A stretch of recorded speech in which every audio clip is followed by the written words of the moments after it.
So Jim, let's go to you, and we'll talk about I think more of a hypothetical situation than the experiential situation that was documented in this previous story. So what can you tell us? Yeah, there were a number of stories this past week. The GAO, the Government Accountability Office, released a new report on their studies of the FAA and their transition to next generation air traffic control and all of this. And the report actually made a couple of good points, but the section that everybody seemed to focus in on this week was a section that suggested that passenger Wi-Fi could be used to attack the control systems of the aircraft and potentially bring it down, and everybody running around like the sky is falling. And there was some responses to that. There was one on in Forbes by a pilot and a cybersecurity professor who took the report a little bit to task. And basically, I tend to agree with a lot of what he was saying. That I think some of the folks reading the story blew things out of proportion, and I don't know who actually did the reporting for the GAO, but I wonder if some of the people didn't completely understand how the aircraft systems work. There was a lot of talk a few weeks ago when the one German pilot committed suicide by or allegedly committed suicide by flying an aircraft into the mountain and killing 150 people or whatever it was. And there was all this talk at that time, well, gee, we should have the ability to override the pilots and remote control airplanes from the ground. And I'm thinking, that scares me a whole lot more than than some of these things about potentially attacking control systems from the in-flight Wi-Fi. I mean, we've seen instances in the past where folks have supposedly overridden control of drones and crashed them and stuff like that. The idea that somebody from the ground could potentially, override the legitimate signal that's used to control a plane, or when a plane is being controlled from the ground, somebody jams that frequency, launches some denial of service when the plane's in a descent and crashes it that way. That kind of thing scares me a whole lot more than potentially the in-flight Wi-Fi being used, because just logically you're going to keep the control systems separate from what the passengers are using. There's some talk in the report that there are firewalls, and sometimes firewalls can be breached, but that's harder to do than a lot of people think most of the time. It's just for me it wouldn't make logical sense to be certifying a system where there's a lot of contact between these what should logically be separate systems. I mean, there was the FAA took Boeing to task when they submitted the 787 Dreamliner for original certification for just that issue, that their control network was too closely tied to what passengers would have access to. And so we've talked about the industry has talked about this before, and just logically it wouldn't make sense to design systems where it was easy to hop from the in-flight passenger Wi-Fi over to control systems. So my thought is I think that the press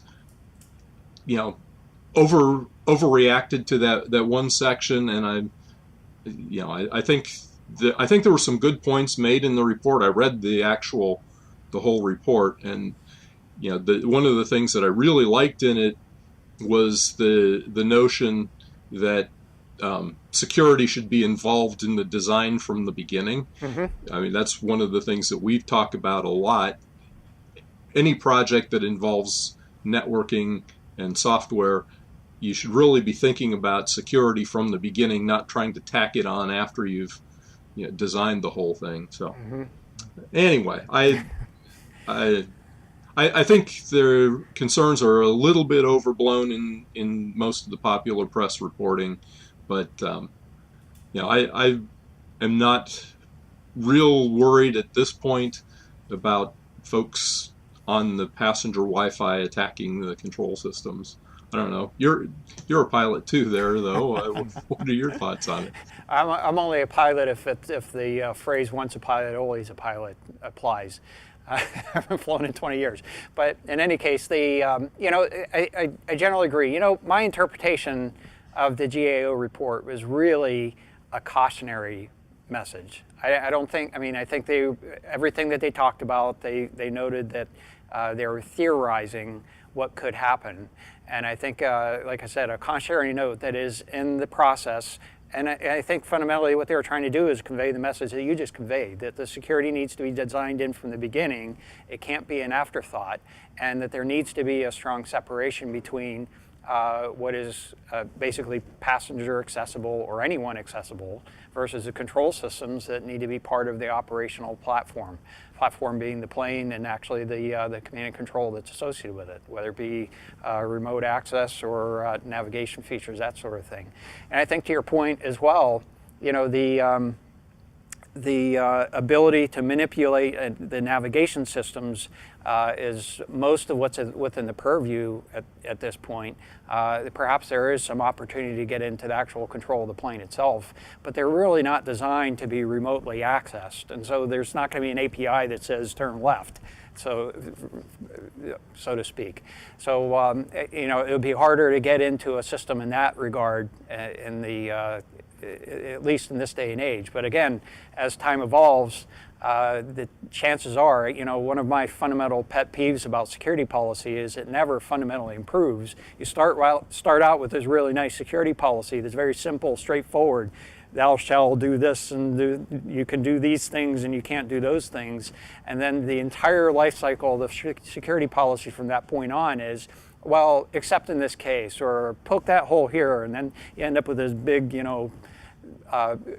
nice principle of a policy and a whole bunch of holes poked in it, and then the problems that ensue afterwards. So, I generally agree with you. I think, but we have to be paying attention. I think that's what GAO is saying here: is pay attention, or we could be running into bigger problems later on. Right, but I don't think the sky is falling. No. I don't think we need to, stop getting on planes. I'm still going to get on a plane in a couple of weeks. And I have some advice for you, Jim. If you get on the plane, don't tweet about hacking the plane while you're on it. Yeah, I won't do that. Okay, good. Because apparently somebody did. Yeah, apparently somebody did. Chris Roberts of One World Labs, he did do something just like that. And I can read the tweet to you. Find myself on a 737-800. Let's see, Box IFE, ICE, SATCOM. Shall we start playing with ICAS messages? Pass oxygen on, anyone? Now I had to look this up. Pass oxygen on, I believe, has something to do with the oxygen systems, the masks that drop down when you have, either a depressurization of the hull. Right. Yeah. Yep. So to send this sort of message to the system, I'm not sure if that triggers the mask to drop, but if that's what it is, that could cause some chaos. It would certainly alarm people. Oh my goodness, yes. Which is why I think that, unfortunately, that he was detained by law enforcement afterwards and questioned, and they seized his hardware and things like that. So the question is it the same as crying fire in a crowded movie theater, or is it just a playful tweet? Well, and that's fundamentally that. We could go into a significant debate about that topic. I personally, I was on the fence on this topic, and we don't have all the facts. We only have what's been presented, and so based on what was presented, you have to argue. You should be able to tweet just about anything you want, but given the circumstances, there may be other information that suggested that it was worth investigating further. By the same token, by virtue of the freedom of speech, to be able to tweet something, that doesn't mean you can't be questioned about it to make sure that it wasn't, you know, there wasn't something behind that. And Right. so, If you don't want to have somebody question you, don't tweet it in the first place. You know, use some common sense. yeah. So that's For what it's worth, he's been working in the space of avionics security for about 5 years. So if anybody understands what's possible, it's probably this guy. could be. So we'll see how this plays out in the long run. So definitely a very interesting topic and worth spending some time on, nevertheless.